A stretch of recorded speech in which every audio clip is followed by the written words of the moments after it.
David Brody, who is a host on the far right-wing network Real America's Voice and is also the chief political analyst for the Christian Broadcasting Network, blamed a snowstorm on Black Lives Matter. I don't even know where to go with this. So I'm going to show you this insane tweet. I'm going to show you some hilarious reactions to it. And I'm also going to point out a couple of things in this tweet that you may have not caught that are unrelated to the BLM part of it. But first here, this tweet is just already, I mean, this is the most insane tweet of the year. I know we're 4 days in, but easily, what can top this? Today in DC, they knew a snowstorm was coming for days. Apparently, Black Lives Matter, but the lives of people driving in the snowstorm don't. How do you see a snowstorm and blame black people? Like, how racist do you have to be? This is unbelievable. And again, this is not a random Twitter account. This is a reporter on a couple of different networks, including the Christian Broadcasting Network.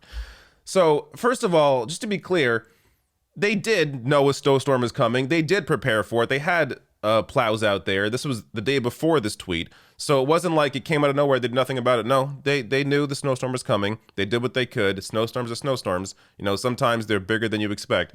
But just to see a snowstorm and blame black people is unbelievable.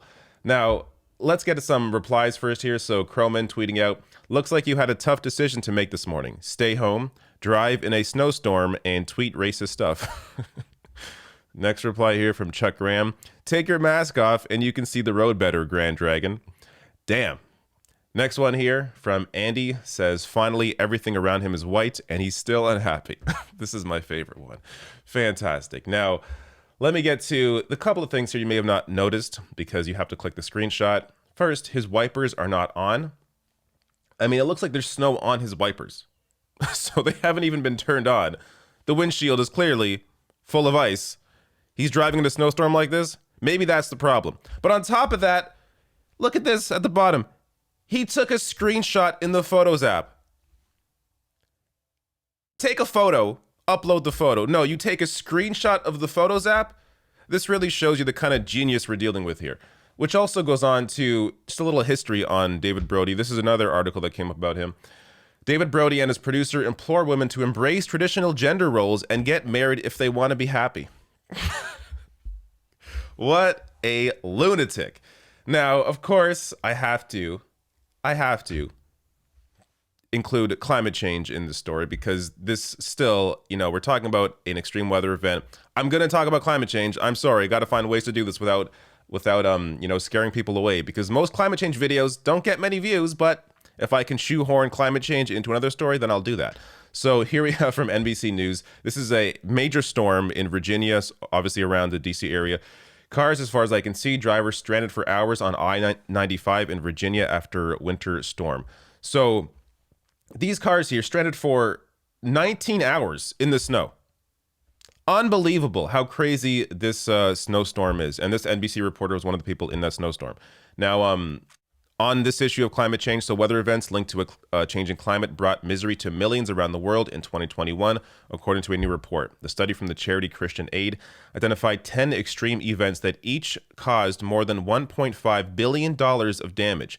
The biggest financial impacts were from Hurricane Ida, which hit the U.S. in August, and flooding in Europe in July.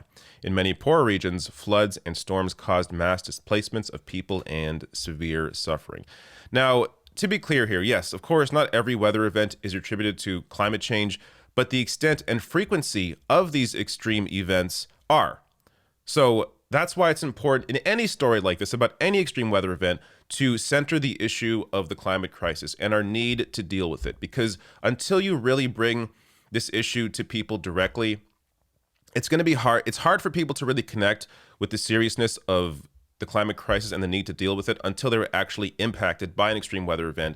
And even in that case, many people don't attribute those extreme weather events to climate change. So it's important to, encompass all of this under climate change so people understand the severity of this. But ultimately, the reality is a lot of people are aware of the seriousness of the climate crisis, and people in positions of power are more influenced by massive corporations and the fossil fuel industry than the actual interests of society at large. So that goes to, the issue or the lack of dealing with this issue generally. But again, I I know one thing isn't to blame for these extreme weather events, and that's Black Lives Matter. But apparently, if you're a right-wing host, you got to find any moment you can to blame black people for anything.